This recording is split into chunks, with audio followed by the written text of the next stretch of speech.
That's beginners. Welcome to the very first ever Show People, the podcast that shines a spotlight on the UK performing arts industry, covering the latest news, issues, and showcasing talent and enjoying just a little bit of silliness along the way. My name is Andrew Keates. I'm a director and your host. Welcome, whoever you are. Now, every episode, I'll be joined by a special guest from the performing arts industry. So who is today's tour de force? Well, she has had a string of successes in the West End, including productions of Avenue Q, Lend Me a Tenor, and Wicked. She's just finished playing Carole King in the musical Beautiful, and she certainly makes me feel like a natural woman. Please welcome Miss Cassidy Janson! Welcome to the show, Cassidy. Hello. Very, very excited to have you here. Now, coming up on this, our press night, we'll be discussing why on earth I've even created the Show People podcast. We'll be rifling through the latest dramatic news. There'll be music from musical theatre composer Paul Boyd, and throughout the entire show, I'll be interviewing my special guest, Cassidy Janson, all about her life, career, the lessons learned or otherwise. Plus, I'll be setting her some Show People epic challenges throughout. Welcome to the very first episode of the Show People podcast.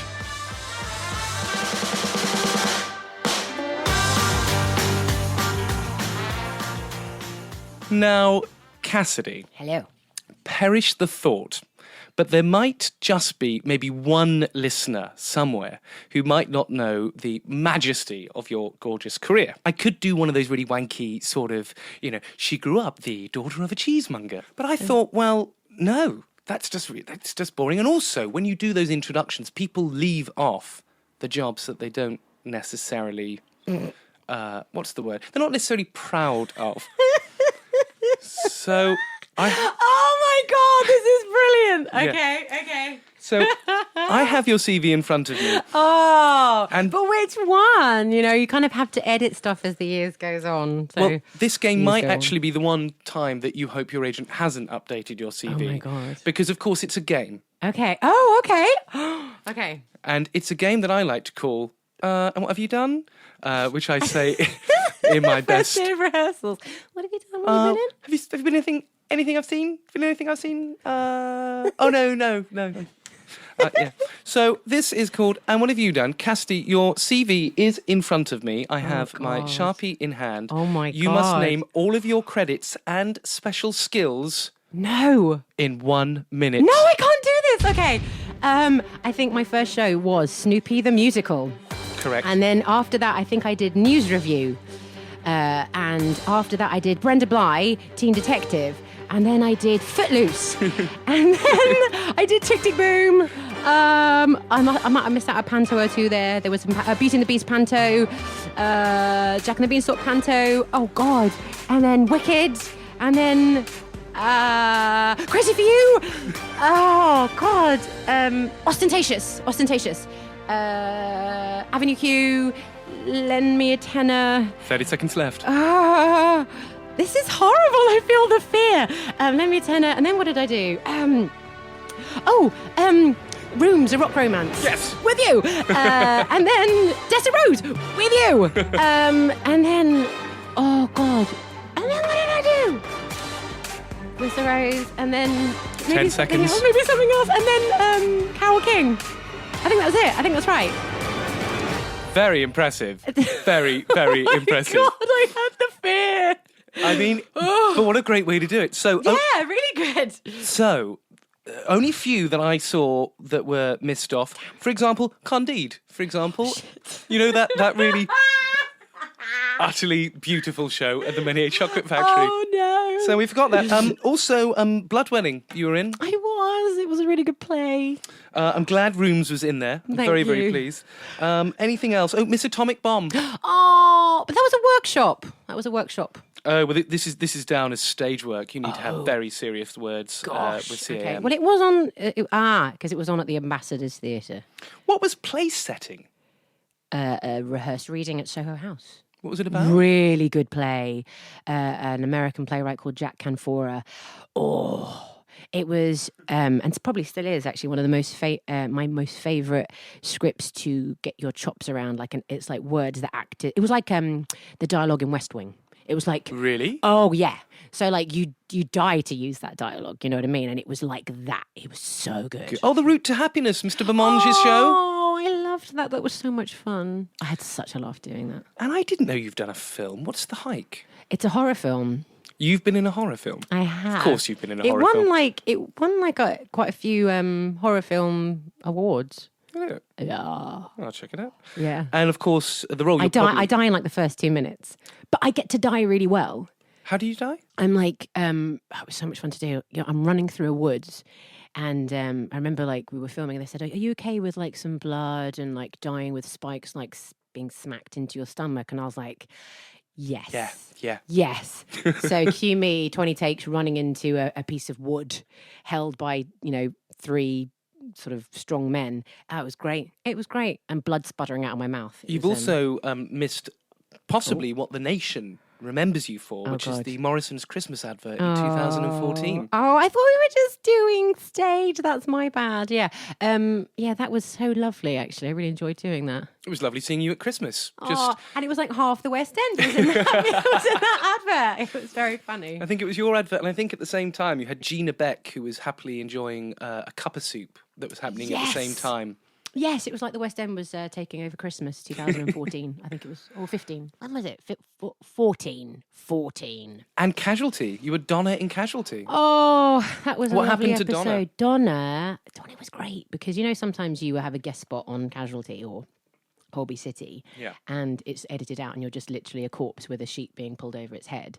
I had like this great part where I was a catalyst for one of the lead girls leaving, so I had to skydive. What? Yeah, skydive, rock climb, find out I was dying, and have a snog with said lead character. So they couldn't edit me out. I was like, I'm in this episode. I'm so in this episode. It was great. It was cool too. And I used to rock climb a few years ago, so it was nice to use those skills. I did drop it in the audition. I was like, by the way, I've passed my rock climbing certificate. So if And the skydiving, was that something that was done before? it was, I've never done skydiving, and sadly the insurance wouldn't cover a real skydive, so I had to jump out of a transit van in the middle of a field in Bristol. Amazing. That's glamour. That's showbiz, and be kids. hung, and this was and be hung from a cherry picker in a field while a massive generated fan was blown on me. Oh, the joys, the joys. Well, of course, we will be looking at, perhaps some more slightly serious, perhaps more substantial credits. Okay.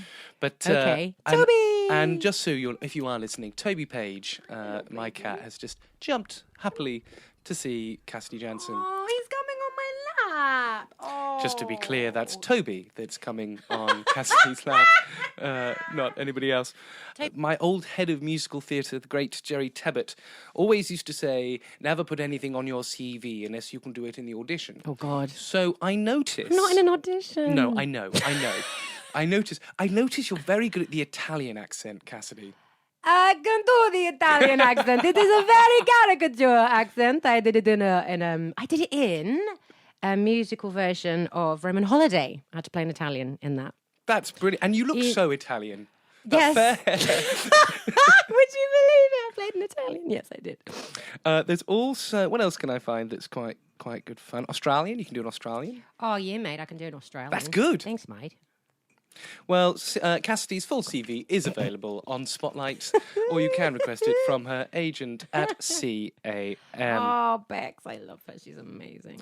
And a few words from a special guest. Hi, I'm Alexis Gerard, and you're listening to the Show People podcast with the brilliant Andrew Keates. And I mean that, and not just because he slipped me a cheeky 20.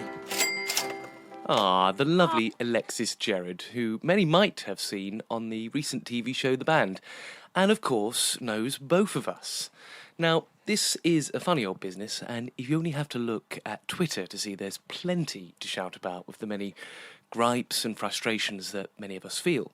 So this part of the show will usually be called the Soapbox, where I'll be inviting you, the listeners, and our special guests to see if there's any issues in the performing arts industry that you'd like us to discuss.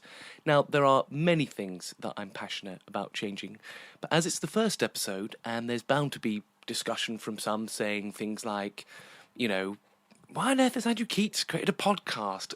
Well, the reason for creating this podcast is I love radio. I mean, I fall asleep every night listening to podcasts and shows. And, of course, I love stories. And as you'll know, I am never happier than when I'm sat with an actor or a theatre maker listening to a really great anecdote. And sometimes I think I've learned more by listening to old pros in a pub than sometimes what, high-up drama school tutors ever said to me. I mean, it was Steve Allen. It was Steve Allen who said, radio is the theatre of the mind. And I want to use this podcast as a platform, really, to help artists connect with other artists and maybe just learn by listening. I also think that with some artists, if we don't record these great stories, then they'll be lost. I mean, I listened to quite a few theatre podcasts, and they all seemed, quite dry. Lots of hushed voices meditating on their craft for an hour. And as much as I value all the wisdom that those have, I just thought, well, can't I inject a bit of joy into this when we're talking about the theatre? I mean, if I'm doing a great play or a musical or whatever, the 3 laws: inform, educate, and entertain. And miss one of those 3 things at your peril. But I suppose the most important thing, and it really is probably the foundation of why this has started. I've run Arian Productions since 2012, when I left the Landor. And this company has given countless opportunities to theatre makers. But because of the work that we do, which is often very brave and often gives, a voice to artists that may not necessarily get an opportunity to be on stage or work within theatre, the theatres we have to use are often quite small, and the opportunities to make a profit are extremely thin. So my hope is that with this podcast, if people enjoy it, it is going out free of charge. Anybody would go to, I don't know, some small theatre and see you, Cassidy, in conversation and pay 20 quid and then whatever they'd pay at the bar. Perhaps if you enjoy this podcast, instead of, slinging that 40 quid or 20 quid behind the bar and for a ticket, why not send us a tenner instead and just please help me sustain this podcast. It does cost a lot of money to host it. They're not free to make. And more importantly, enable me to make more opportunities for theatre makers, be that masterclasses, be that productions, be that other resources like this podcast that I want to put out. I think radio is and radio and podcasts are really striking out against TV because people are so time poor. They don't have time to sit and completely devote their focus to the TV. So often they'll have a podcast or radio in the house so they can continue doing something else while they're listening. So I think it's that people being time poor means that podcasts are really coming into their own, which is great. So that's why the Show People podcast exists. If you're enjoying the show and you want to know more or you'd like to make a donation, please visit www.arianproductions.com/showpeople. And for the next episode, is there something that you'd like me to discuss on my soapbox? We're very easy to get hold of. You can tweet me using the handle @AndrewKeates. You can send the show a tweet using the @ShowPeopleUK handle and hashtag #ShowPeoplePodcast. You can send us an email to info@arian-productions.com or via the Show People Facebook page at facebook.com/showpeoplepodcast, where you can also join the show's listeners forum. So perhaps if we say something you disagree with, please wade in. I'd love to hear from you. Things can only change if we talk about them. But first, a little message from a friend of the show. Hello, my dears. You have the ineffable and probably undeserved pleasure of listening to the Show People podcast with Andrew Keates. This is Stephen Fry wishing you a wonderful listen. Thank you. Yes, that was Stephen Fry. We have friends in high places. Let's start at the very beginning. A very good place to start. Indeed. You were waiting for that, weren't you? Yeah, I really was. If you had just left me cold. Let's look at you growing up, if that has even occurred yet. Where were you born and where did you grow up?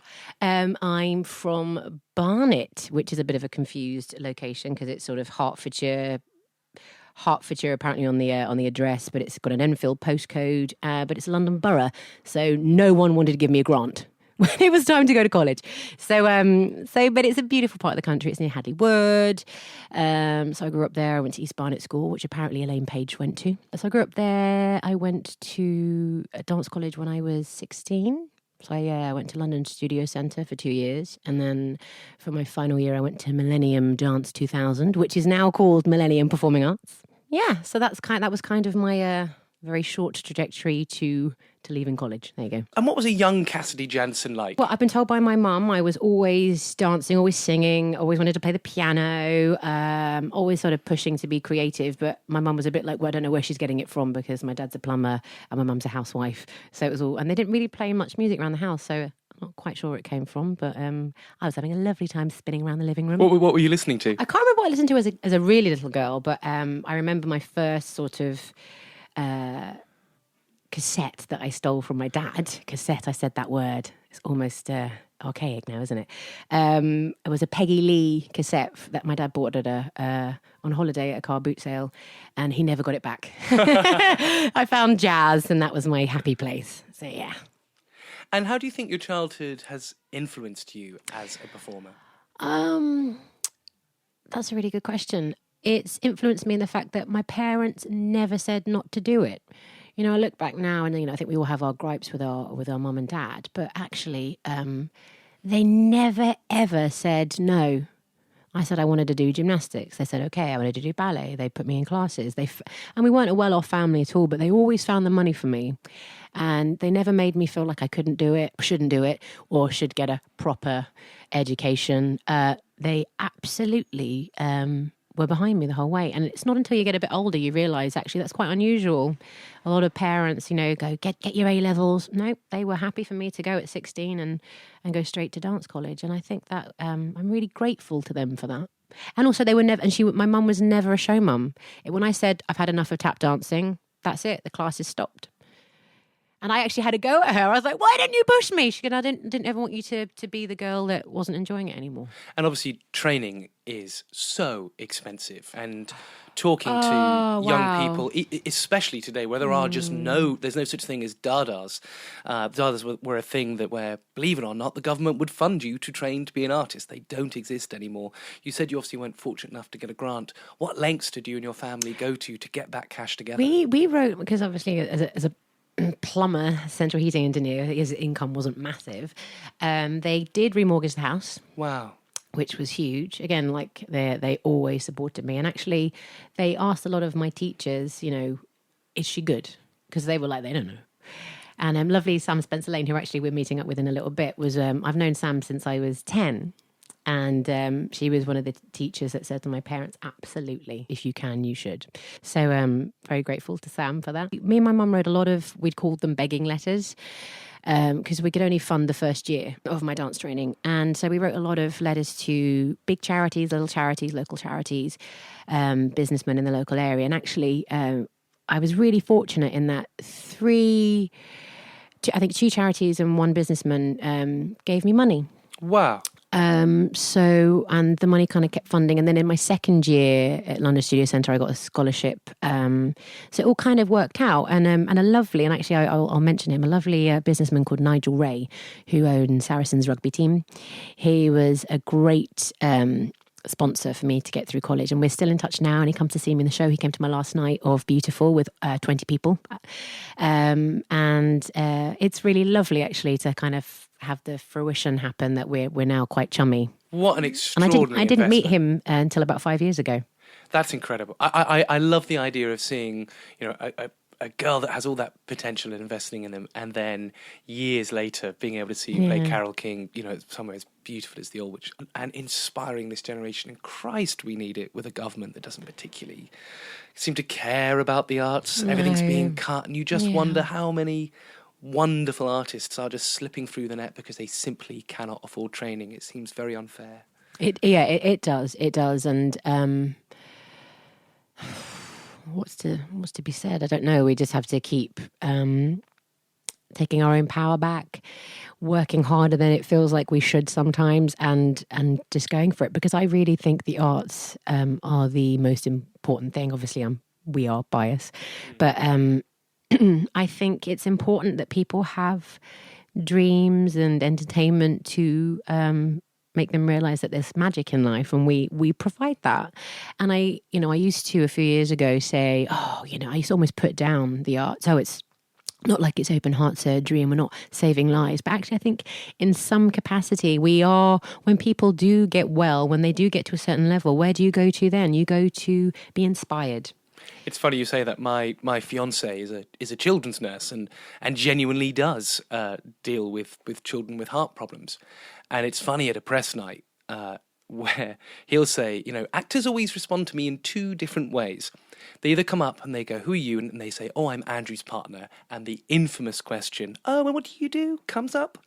And he'll say, "Oh, I'm a children's nurse." And they'll either respond with, "Oh, lovely," and walk off and find the free champagne. Or they get that sort of quite effusive, "Oh my God, I'm an actor. You have a proper job. What's Right. that?" And he always says back to them, he says, "Look, when, and this is sad, when a baby does die in my hands, I've got to go and see a show to get away. Yeah. I've got to go and see something so I can have empathy with another person." So I think it does all tie in. You were saying about training. Before you get to that, what was your first experience of the theatre? What was it? That I recall was going to see Cats Wow. when I was 10, and I remember just, because I really wanted to go and see Starlight Express, and I was really annoyed. I was like, "But I want to go and see the trains." And my parents were like, "No, we got you tickets to see Cats." And I was a bit annoyed. And then it started, and I was just spellbound. And I couldn't believe that people got paid to do this for a living. And that was my first moment of going, "Oh, this is what I want to do. This is it." I always wanted to dance and sing, but I didn't know I could do it for a career until that moment. Have you ever been seen for Cats? I have, yes.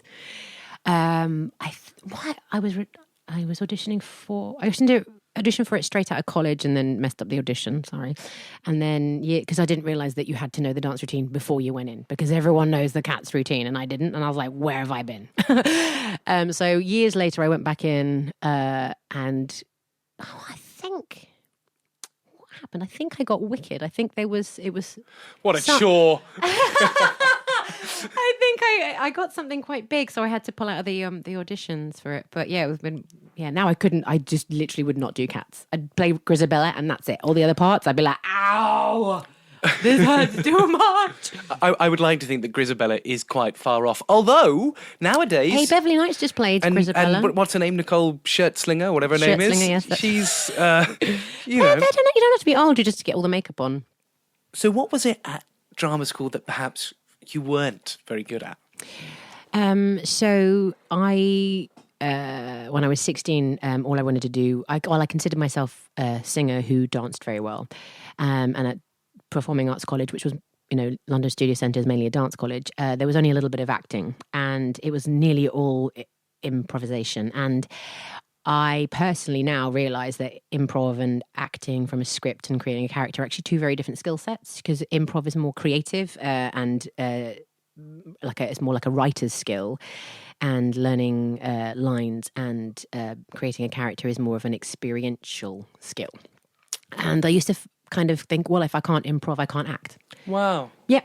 So for a long time, I was very reticent to do acting, because it was just literally every class was improv, and I was like, "Man, this is not where I'm at." And it wasn't until I started to get scripts and create characters, which was in Snoopy the Musical, and people were like, "Oh, you can really act and you're funny." And I was a bit oblivious to the whole thing. And then what's really strange is that I would probably consider acting my strongest out of the three, really. Thinking about, again, that time, what were the bits of advice that you picked up whilst training that have stayed with you? Any particular mantras? I don't know if it's specifically from the training, but really for me, like a mantra is enjoy it. Like sometimes people say to me, "What do you do for fun?" And I'm like, I love being on stage. I love it so much. And sometimes people can kind of negate that is a valid thing to enjoy, and that you should go out and get drunk on the weekends. And I kind of, I think we all go down that path where you kind of get your first job and party a little bit too heavily. But I think now it's really like, tell myself it's okay to enjoy what I do. I did a gig on Sunday with the Jive Aces, a jive band that I sing with, at Twinwood Festival. And it's this enormous vintage festival in Bedford. And I was getting ready and had all my vintage gear on, and I was chatting to this other trumpet player backstage, and suddenly I heard my name called, and I ran on stage. And sometimes when you're doing a gig, you sort of do your initial kind of confronting of the audience. And the view, it was like a vista in front of me, just trees and the spread of people, like thousands and thousands of people. And I just felt myself go, huh. Yeah.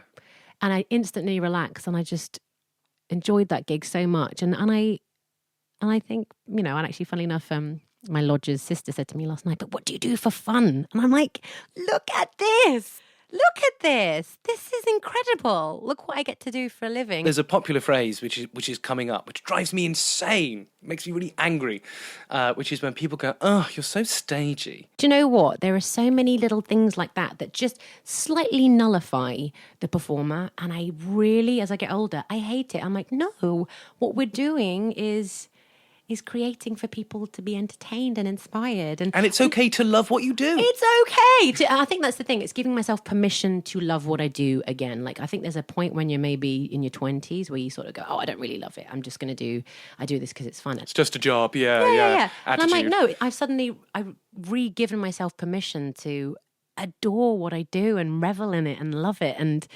the Jive Aces have been a very good influence on me, and they're very much from that perspective to enjoy being on stage.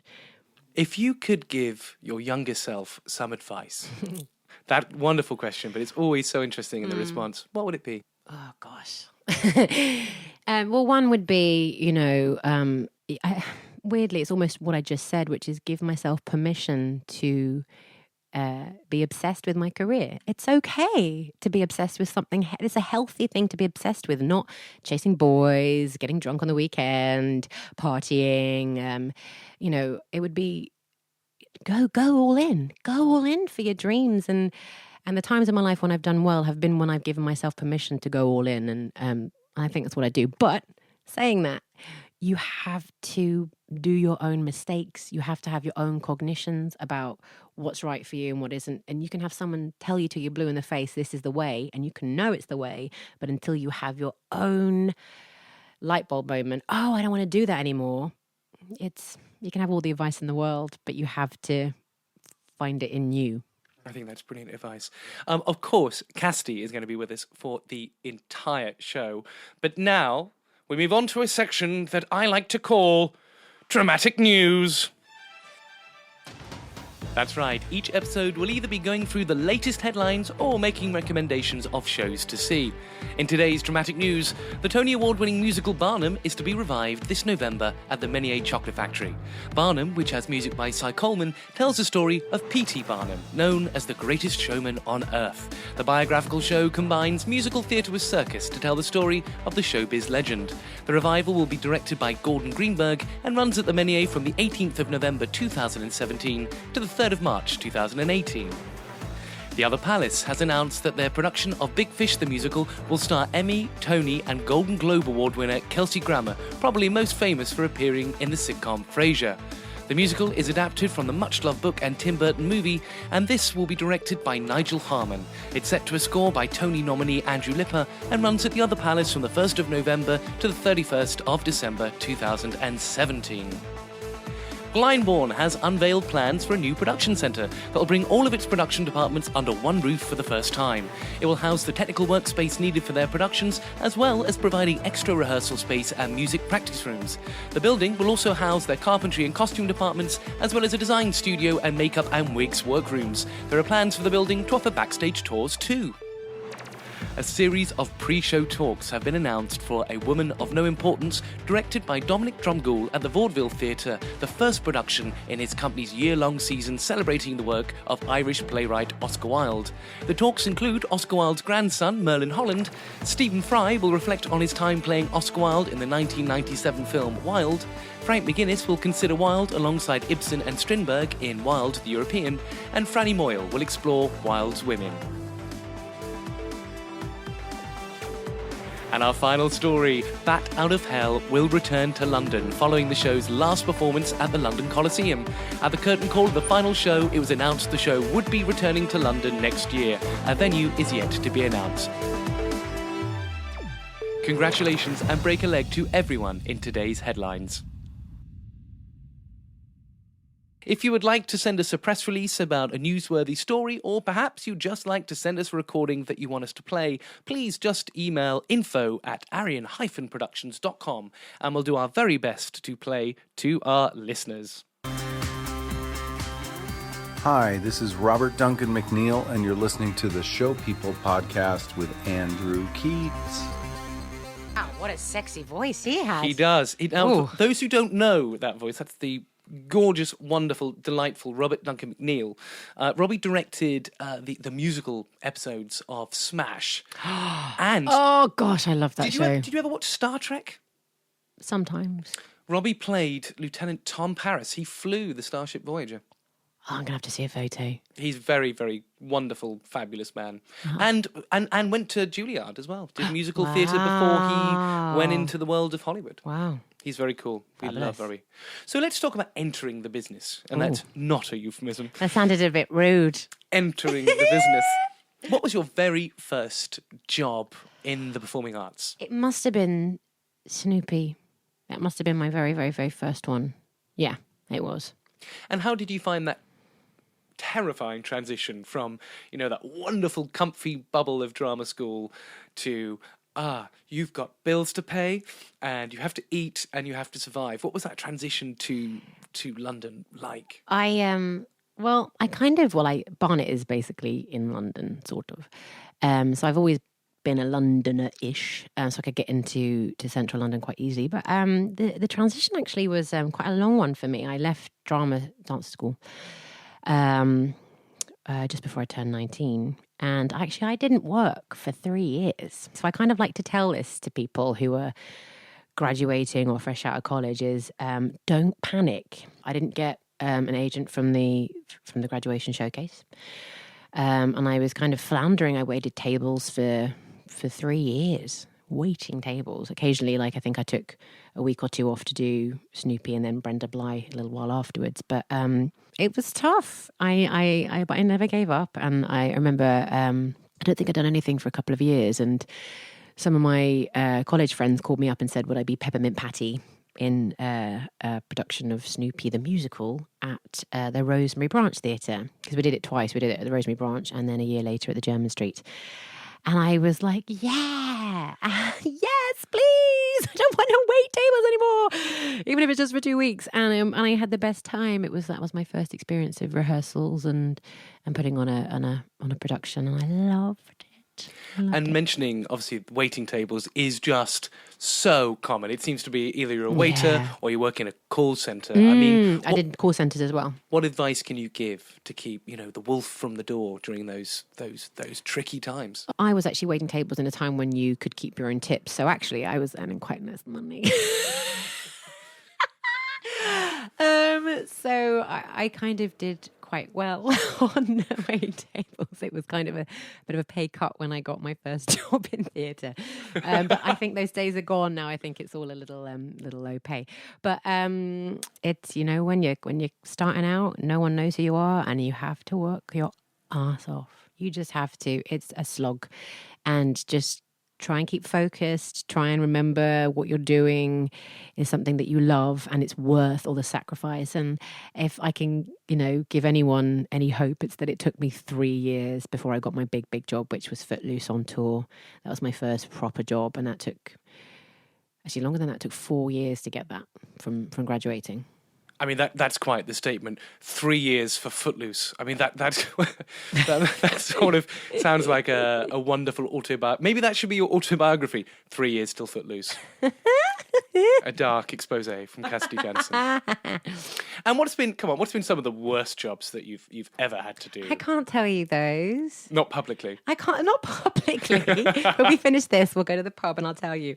I can't say the worst jobs. I can't. It'll be. Oh, not in regards necessarily to productions. Oh, I mean, you mean yeah. I think there was one time, and it was very short-lived, I did, those people that stop you in the street and try and get you to do those, you might not have it because you're a bloke. They go, hey, where'd you get your hair done? And they try and sell you a hair colour cut and a photo shoot. And I did that for all of a month. And so you stop people on the street and say, hey, try and sell them this. Were you any good? I didn't like it. I didn't like selling people.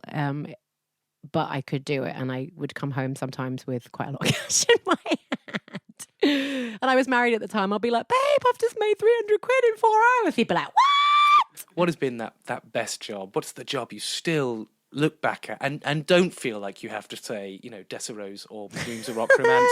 I understand, of course. It's hard because there's these little moments of exquisite joy in nearly every single show that I've done. That's really hard because Tick Tick Boom was very special for me. I feel like that was when I really learned how to act. It was with a wonderful actor, Neil Patrick Harris, and he really showed me what acting was and was very generous with his sort of encouragement.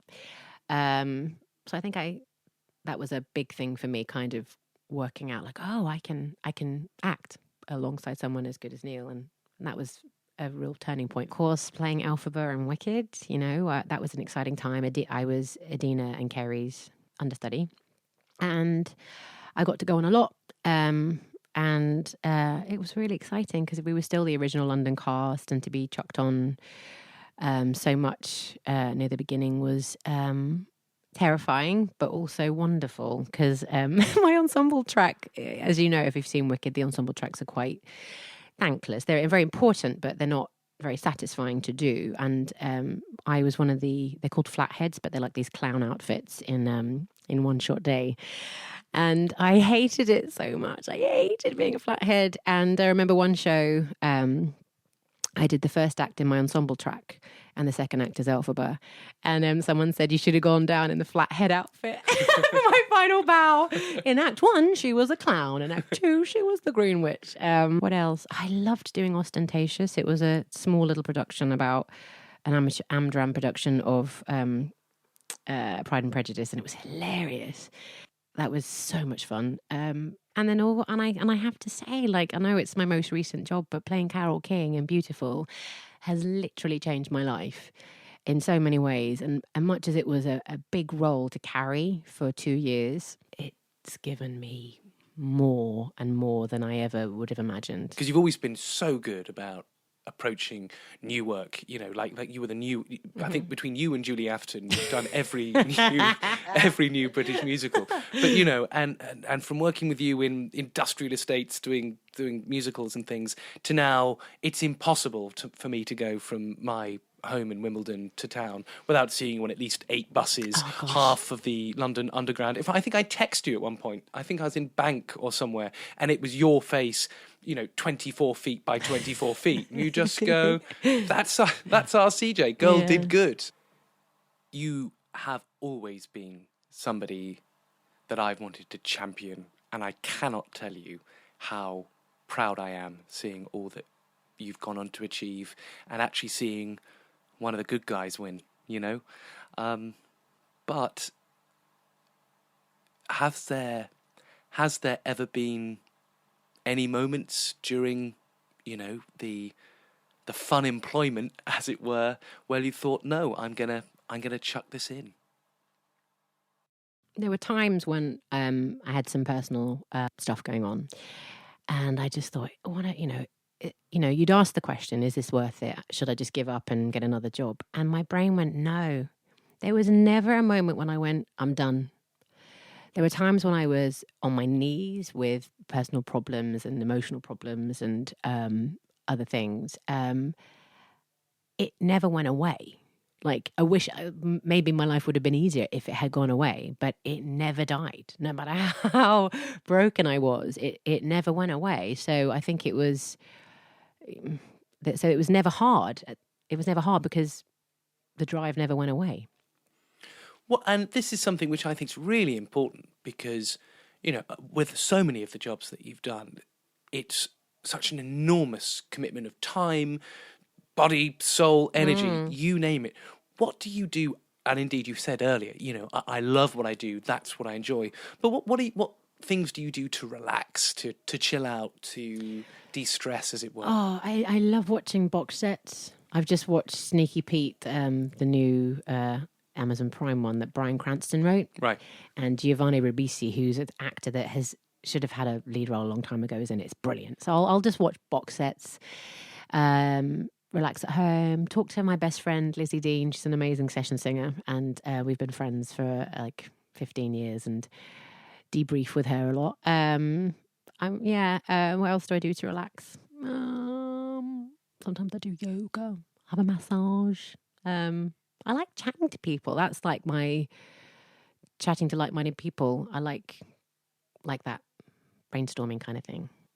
Let's have a look at your heroes. Who have been the people that you've really looked up to? I mean, of course, it's one thing to play Carole King. It's quite another for her to come on and give you a big hug and say, "I love what you're doing." Oh God! Of course, that's one massive thing. But of course, is incredible. When you work in this industry, and I still pinch myself that our heroes so often become our colleagues or our friends or our associates. Who have been those? You know, Sam Spencer-Lane you mentioned earlier. Who have been your heroes?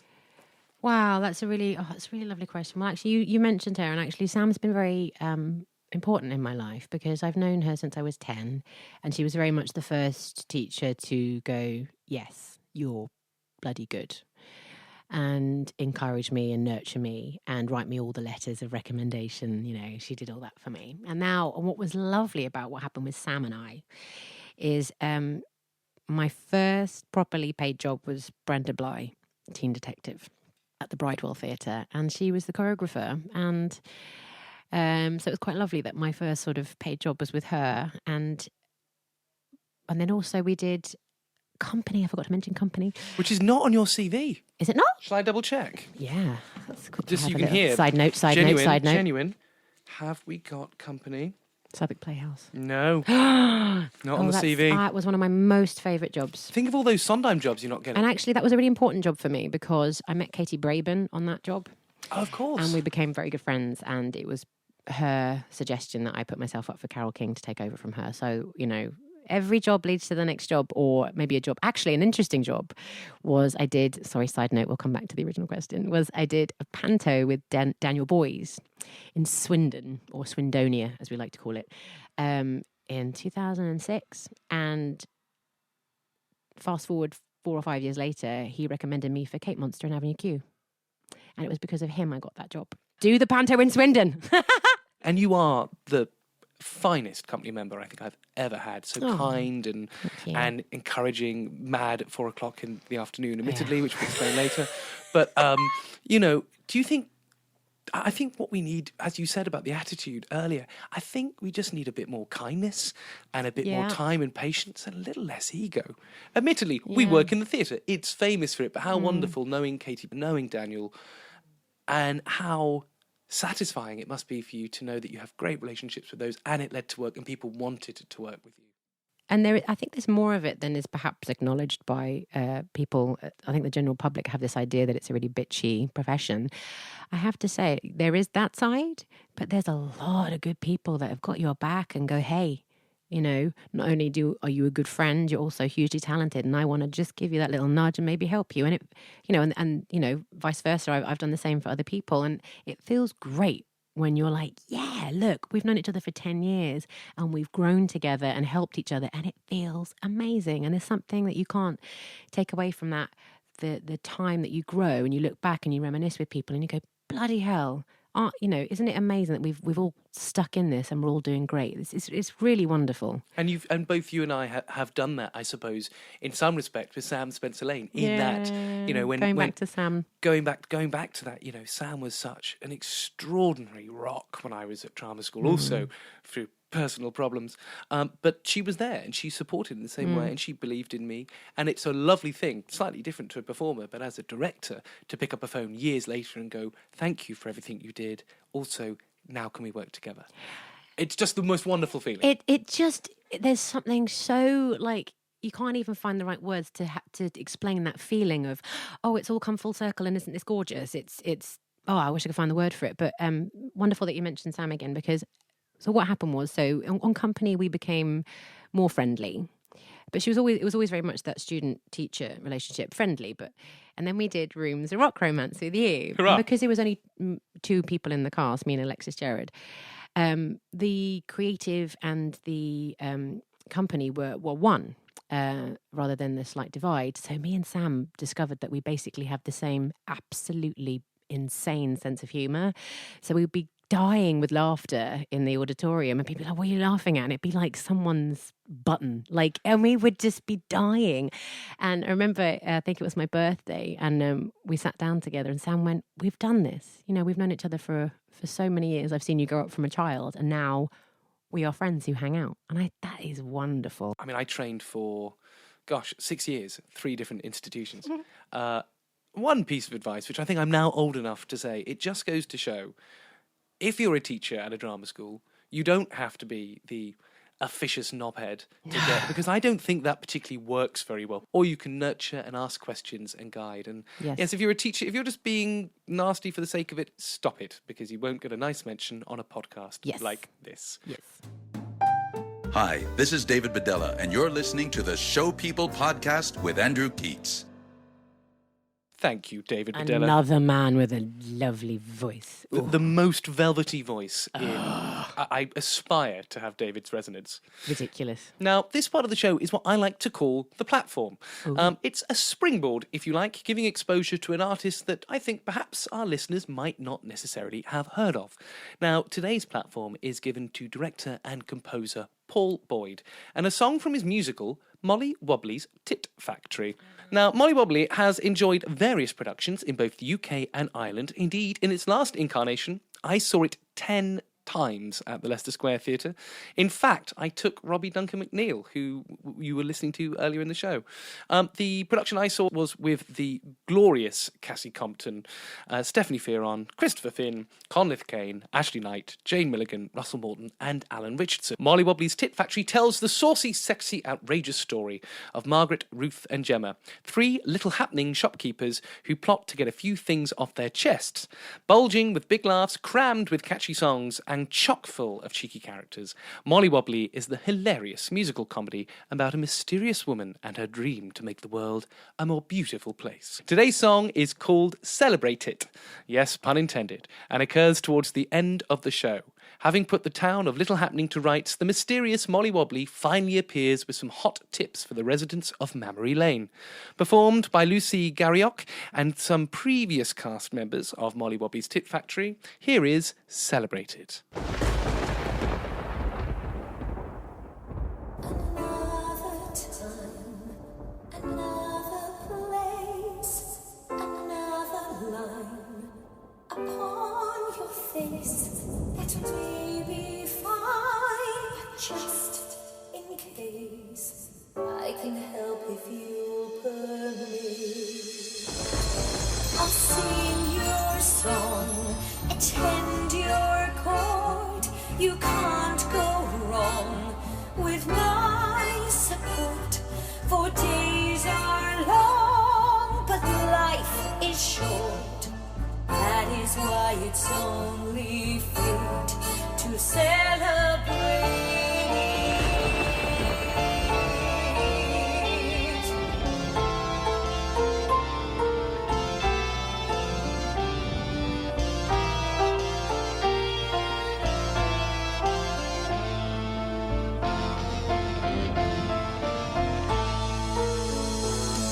I'll stand and fight when you are blue. I'll be your light in darkness too.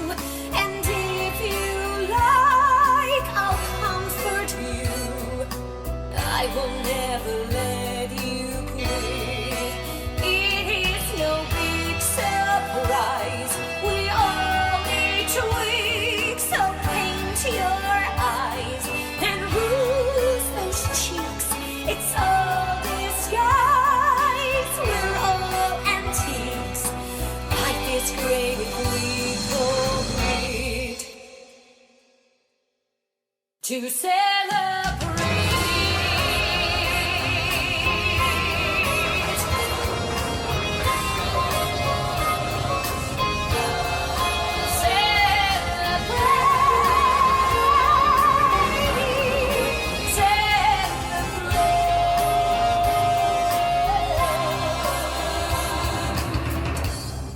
So celebrate.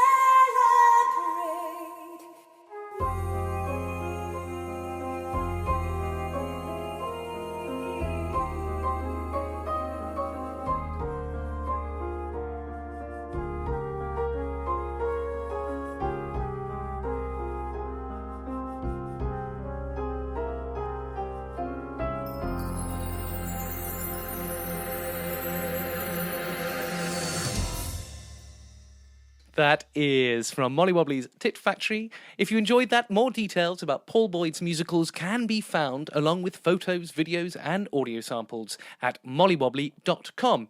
Now, if you're a composer or songwriter looking for an audience to listen to your latest opus, or perhaps you're a playwright and you want to send in a short scene, please do send to info@arian-productions.com. And if you have a submission, please make sure that you have permission to use the work. Sadly, we can't take actors singing popular songs, as we do not necessarily have the rights to them, so they must be original works. Anyway, a few words from this silly sausage. Hello, this is Steve First, and you are listening to the Show People podcast with Andrew Keates. A man so marvellous, he's putting bums on seats. Whether it be parakeets eating halal meats or premier athletes submitting VAT receipts. It's the Show People podcast with Andrew Keates. Thank you, Steve First. I don't. It's the fortune of having mad, wonderful friends who also have glorious voices. So let's talk about the future. The future. What's next? Oh, That question, that horrible, horrible question.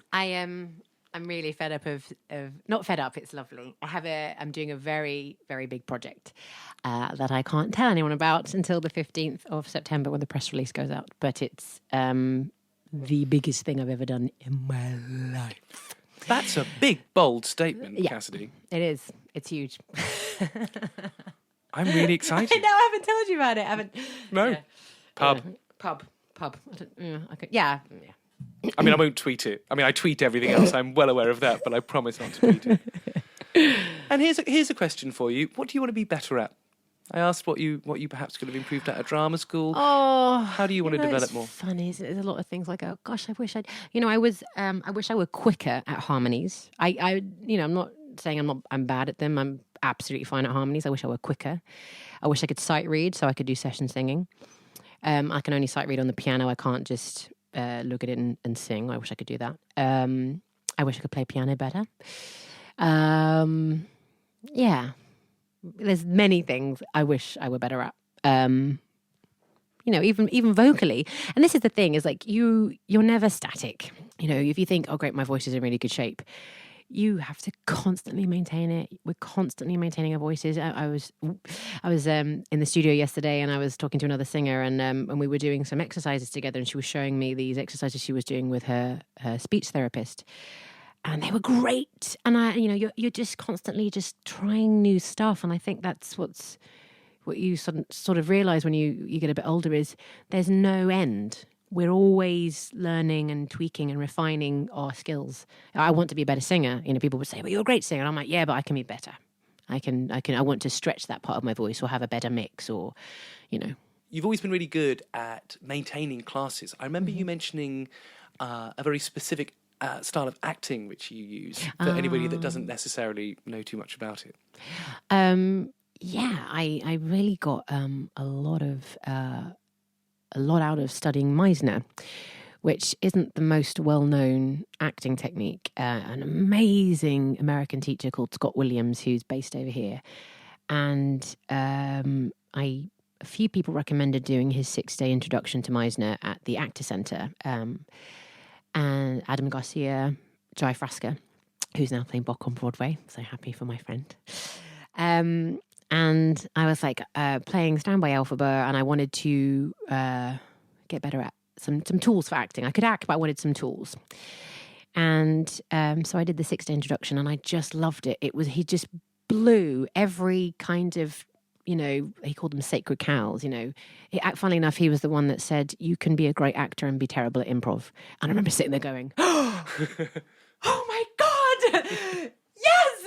And I think when he said, and he was just blowing all these sacred cows, and I was just like, oh, great. And the relief to go, I can be a good actress and I don't have to be good at that particular skill was so mind-blowing for me. And I love that the style of the technique is really natural. It strengthens your impulses.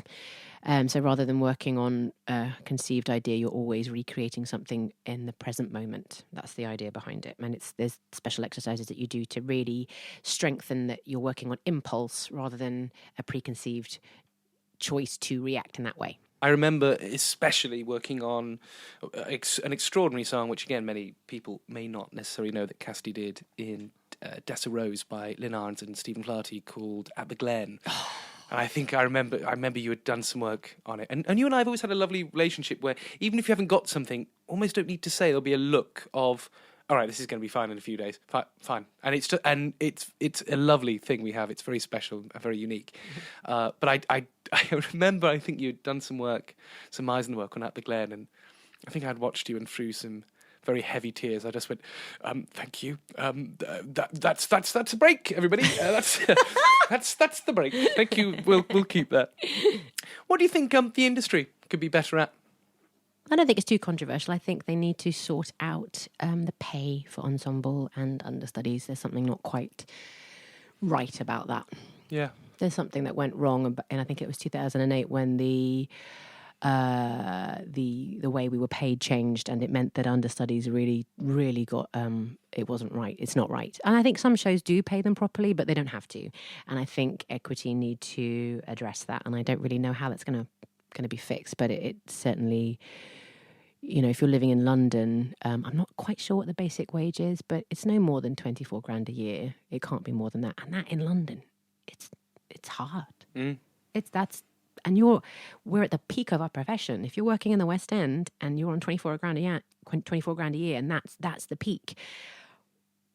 We've all trained for years of our life to get to 24 grand a year, and that's not okay.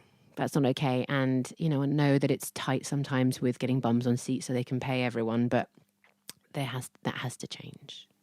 And what's on your bucket list? What immediate things do you want to go on and be doing? Now you have a short amount of time before whatever this extraordinary project is, which we can't wait to hear about later. And I'll get to read it in the news in a few weeks' time. I promise. It'll be in dramatic news, I promise. I am actually recording my own album. Finally, Good. Yes. So that's happening. We're just taking our time with it. We're writing. We're getting songwriters to give me songs. It's really, really great with my lovely producer Rupert Christie. So we're just taking our time with that. It's lovely. And I'm writing with different groups of people. A chap called Bob Bradley, and a lovely Adam Dennis, who was keys 2 or 3 on Beautiful, and then we became quite pally and have written some songs together. So that's something that I've just started re-exploring. I used to write when I was younger, so I'm having people kind of encourage me, and that's really lovely. And the horrible question now. Oh my God! You can play any role in anything. You should see my face right now. What would it be? What would it be? God, I don't know. I can't answer that. There's God, I don't know. I'd love to be in films. I'd love to be in... Do you know what, actually? I'd love to be in something like Game of Thrones, like the new Game of Thrones. That'd be incredible, but it's a bit of a big jump at the moment. Who knows? I didn't know. Hannah Waddingham made a Oh, you know what? Actually, yeah, I take that back. I think Hannah you could, Wadders, you could be a nice... She's been parodied on Family Guy. Do you know that? No. So to those of you that don't watch Game of Thrones, Hannah Waddingham is leading lady extraordinaire of the West End, and she got a really lovely role in Game of Thrones. And there's a really sort of iconic scene where she has quite a funny... It's not funny. It's she's walking behind one of the lead characters, ringing a bell, saying shame. And they parodied it on Family Guy. So she's been parodied on Family Guy. Where do you go from there? Where do you go from there? That's the dream, isn't it? Being parodied on Family Guy. You've made it then. Yeah. If you couldn't choose the role to play, what were the roles that perhaps, you looked at when you were young and thought, that's what I want to do? Oh, God, off the top of my head. Cinda fucking Rolla. I don't know. I'd love to be in something very funny, like Bridesmaids the movie. Like, do you know what? I'd love to work with Melissa McCarthy. I think I have a weird talent girl crush on her. Yeah. She's so funny. Yeah. I saw her in Spy and I went, oh my God, she's incredible. Even Ghostbusters. You know the new Ghostbusters? I haven't seen it yet. Do you know what? She's a funny woman. Since she's come back on the scene, when you watch, I mean, obviously the Spicer impressions on Saturday Night Live God. were just amazing. I watched Ghostbusters quite late, and I just watched her and went, you've got something about you. There's just something. So funny. Everything she's in. She had a small part in Hangover Part 3, and she's just hilarious. And she holds it, and she's anyway. I think she's my talent crush of the moment. And to finish off the rather serious side of questions, there will be some more questions after this, which are perhaps not quite as serious. But, if I stranded you on a desert island, or worse, you're on tour at Whitley Bay, and this is basically a rip-off of Desert Island Discs, giving them credit where it's due. Yes. What would be the album? What's the one album that you would have to have with you? Oh, it would be some sort of easy listening jazz. Probably Peggy Lee. I could listen to her all day. I love big band jazz. Ted Heath and his orchestra. I'm quite old school with what I like listening to. And Gregory Porter. Oh, I got 3 in a row. That's good. Okay. What film? Oh, we're going to say that. The Shawshank Redemption is brilliant, but I don't think I could watch it all the time, but it is just wonderful. Maybe The Hike. I hear that's an excellent horror film. It's great. I really could watch Dirty Dancing all the time. I just think it's such a great film. I love watching the dancing, and I just love that film. Yeah. Favourite book? I was speaking about it the other day, was The Book Thief. Wow, yes, wonderful book. Oh, tearjerker, but brilliant. Brilliant, yeah. And a couple of additions into Desert Island Discs. Things like your favourite play. What's the play that you would take with you? It's a tie between Jerusalem with Mark Rylance and August Osage County, which I actually saw in New York. Yeah. It was like theatre heaven. And both of them were 3 acts, and it didn't matter for a second. And musical. One cast recording you can take with you on top of your typical album. The cast recording of any... what I have in my heart? I loved the... I think it was the 96 original Broadway cast of Chicago. And you can take a luxury item, any item. What would it be? God. Luxury item. Oh, what can I not live without? My phone. Be the phone. Be the phone. Just to phone the Coast Guard and be like, I'm on a bloody island. Well, this is almost going to sound like I'm orchestrating some kind of segue.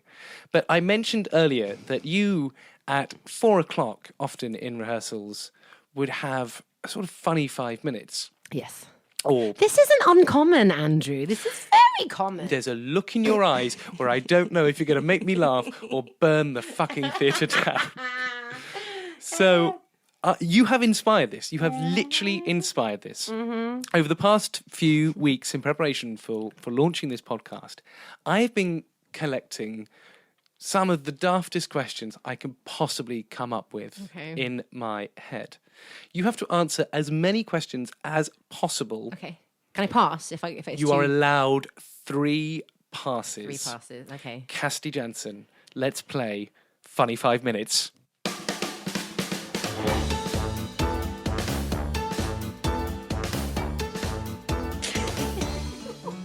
Okay. What is the best gift you've ever received? Oh God, it's like a scarf from lovely Alexander McQueen scarf. Amazing. I'm glad you explained Alexander McQueen as in just a scarf. Made it seem like you're a poor orphan girl or something. What's the strangest thing you've ever had in your mouth? Pass. One pass. Cats or dogs? Both. Need an answer, I'm afraid. Life or death? Dogs. They're amazing. Who is the prettiest person you've ever kissed? Neil Patrick Harris. That's really good. That's really good. Okay, what is the worst practical joke you've ever played on someone? Oh, I don't really do practical jokes. Do you not? No. Ever had one played on you? Yes. Oh, when people jump out at me, I'm really jumpy, so when people jump out at me, I scream so loudly you can hear it on stage, and we have to have, written warnings. Yeah, it's bad. If you were to have an autobiography, what would the title be? About me? Yes. No, Kerry Ellis. Who else would it be? That's Ginger fucking bitch. Yeah. Brilliant, Yeah. brilliant. Pay attention, Nick Hearn books. What would your last meal be if you were sentenced to death row? Steak and chips with béarnaise sauce. Oh, and oysters for starters. Of course. Have you ever been abducted by aliens? Never. Great. Apart from in my dreams. And who would play you in a movie of your life? Sandra Bullock. I know she's a bit older than me, but she's, yeah. What are the best kind of pants? I like the Calvin Klein full pants that look a bit like boy pants. Yeah. If you were ordering a pizza, what would you order? Gluten-free, I'm a bit like that, sorry. And with loads of garlic and anchovies, yeah. Can you sum up Donald Trump in one word? Oh, I don't care anymore. And what is the most delicious thing that you can cook? I make the best scrambled eggs. What's the meaning of life? Creation. Do you believe in ghosts? Yes. Have you ever seen a ghost? Yes. This is where we pause. Wait. You've seen a ghost? Well, I think it was a ghost, and someone else saw it at the same time as me. And what happened?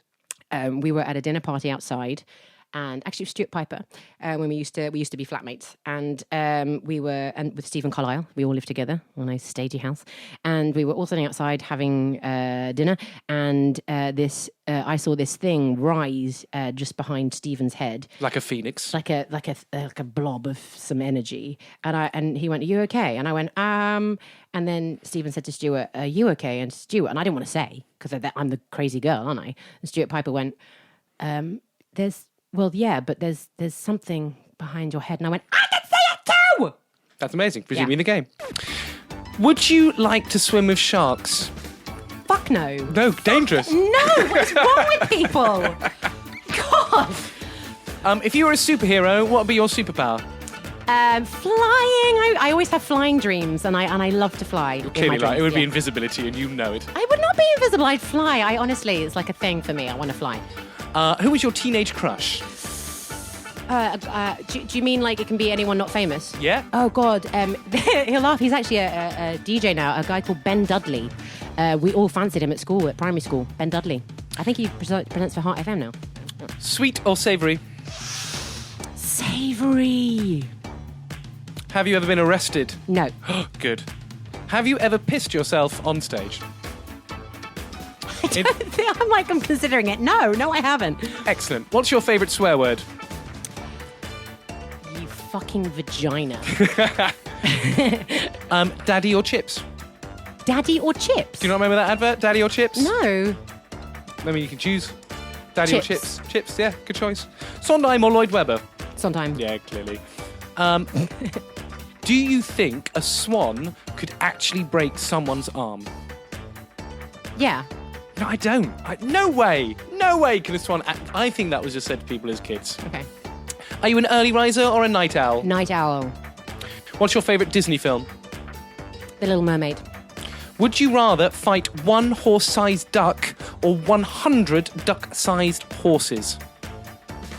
The first one? As an enormous duck, like a mega duck. like Howard the Duck. but big duck. enormous. But all loads of little horses. Horses they'd hurt. That would hurt. They'd have little hooves and they'd be smacked. I'd go with the duck. How many pairs of shoes do you own? Oh my God, it's expanded rapidly lately. I don't know. Just thieving from Beautiful. Just. What do you mean? I had permission to take those. If one song summed you up, what would that song be? Oh, God. Pass Me By Peggy Lee. Great song. What was the last lie you told? I told a fib about where I was going. Oh, really? Mm-hmm. I'll talk about that later. Mm-hmm. Who is the ugliest person you've ever kissed? Pass. Ah, we have a pass. Do you have a teddy bear? In the loft. Why is he in the loft? Because I can't have a teddy bear on my bed. Why not? And also, he's really old. I've had him since I was like 2. So you can't really have him in the bed. It wouldn't be very hygienic. What is your least favourite word? Least favourite word? Miscommunication. And what is your favourite word? Communication. You see what I did there? That's very good. very, very good. Where is the worst place in the world? Probably Hull. I don't know why I said that. Hull just sounds funny. I mean, it was just timing. That is the secret to great comedy. Timing. Very, very, very good. Well, sadly, that is all the time that we have left. That's fun. I mean, we'll do it again. Yay. Probably immediately after I find out what this news is. Firstly, thank you, first of all, to our very first brave show people guest. Thank you. She is my favourite ginger. Please put your hands together for the most amazing Miss Cassidy Janson. Amazing. I do not doubt we will have Cassidy back again. Cassidy, if people want to follow you or find out what you're up to, what's your Twitter account? Cassidy Janson. Fabulous. Pretty easy. She only tweets brilliant things. And I've got a new website launching, which is CassidyJanson.com. Now, just a few parish notices before we say goodbye. Unusually, we're launching 3 podcasts in our first week for you to enjoy, and from there on, a new episode will be available every 2 weeks. Please make sure you hit subscribe because my special guest for the next episode is the utterly delicious Mr. Fra Fee. Oh, he's fit. We love the Fra. He's fit. I'm enjoying doing air drums here. No, you genuinely are. This is why I think we should make it a video podcast. Also, Fra was in that show Candide, which you forgot at the Menier. Just in case. As well as endless productions of Les Miserables and, of course, the blockbuster movie. This podcast is produced by Arian Productions Limited, and it really is dedicated to giving opportunities to theatre makers. If you love the podcast, or if you can support the work we do, please visit www.arianproductions.com/donate and sling us a tenner if you can. You can also help us by giving an iTunes review. That really helps the magical Apple algorithms and help us reach much larger audiences of people who are passionate about the performing arts and their craft. Lastly, please, if you do have any comments, ideas, or things you want to send into the show, you can reach me on Twitter at Andrew Keates. You can send me an email to info@arian-productions.com or like the Show People page on Facebook at facebook.com/Show People Podcast, where you can join the listeners forum and find out all about all things Show People. From all of us at the Show People Podcast, until next time, and remember, just be better.